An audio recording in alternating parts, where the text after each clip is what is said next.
আসসালামু আলাইকুম রহমতুল্লাহ। আমি এসআই মাসুদ রানা।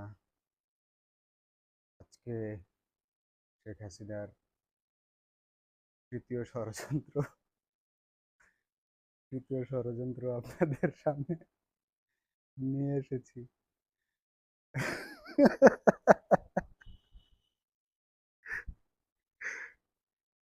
কেন হাসতেছি বুঝবেন একটু পরে।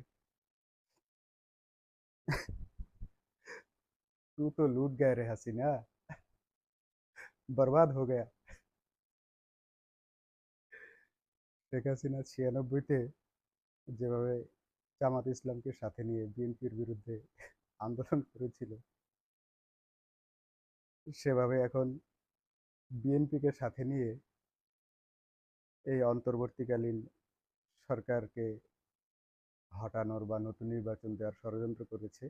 এটা হচ্ছে শেখ হাসিনার তৃতীয় প্ল্যান, যা একদম হাস্যকর। যে বিএনপি জামায়াতকে তারা এত বছর ধরে নির্বাচন করেছে, তাদের সাথে এখন তারা ভাঁজ দেওয়ার চেষ্টা করছে। তারা চাচ্ছে যে বিএনপিকে সাথে নিয়ে তারা অন্তর্বর্তীকালীন সরকারের উপর চাপ সৃষ্টি করবে, চাপ সৃষ্টি করে একটা নির্বাচন দিবে এবং বিএনপিকে ক্ষমতায় বসিয়ে তারা বিরোধী দল হিসেবে আবার দেশে ফিরে আসবে। মানে আওয়ামী লীগকে আহ, চিরতরে বিলুপ্তি হওয়ার পর থেকে বাঁচানোর একটা ষড়যন্ত্র, এটা তাদের পরিকল্পনা। কিন্তু বিএনপি তো তাদের এই টোপ গিলবে না, এটা অসম্ভব।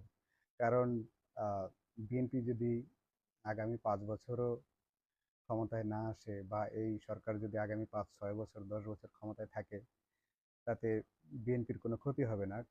আওয়ামী লীগ বিএনপির যে ক্ষতি করেছে, আহ, উম, আহ, প্রফেসর ডক্টর ইউনূস স্যারের সরকার এটা করবে না। তিনি ন্যায়সঙ্গত আচরণ করবেন। তিনি বিএনপি নেত্রীকে মুক্তি দিয়েছেন। বিএনপির হাজার হাজার নেতাকর্মী জেল থেকে বের হয়েছে। তো তাদের এই তৃতীয় চক্রান্ত আমি জানার পর থেকে আসলে আহ, গতকাল দ্বিতীয় চক্রান্ত প্রকাশ করার সময় আমি কিন্তু একটু চিন্তিত ছিলাম, কিন্তু আজকে তৃতীয় চক্রান্ত আমি যখন জানতে পেরেছি, আমি তখন থেকে আর হাসি থামাতে পারছি না। তো এটা আমি আপনাদেরকে জানিয়ে দিলাম। আপনারা দেশের সবাইকে জানিয়ে দিন।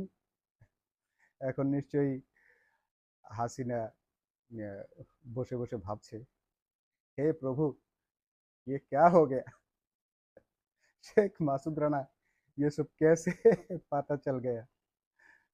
ঠিক আছে, আসসালামু আলাইকুম রহমতুল্লাহ। এটা সবাইকে আপনারা একটু পৌঁছে দিন, হ্যাঁ।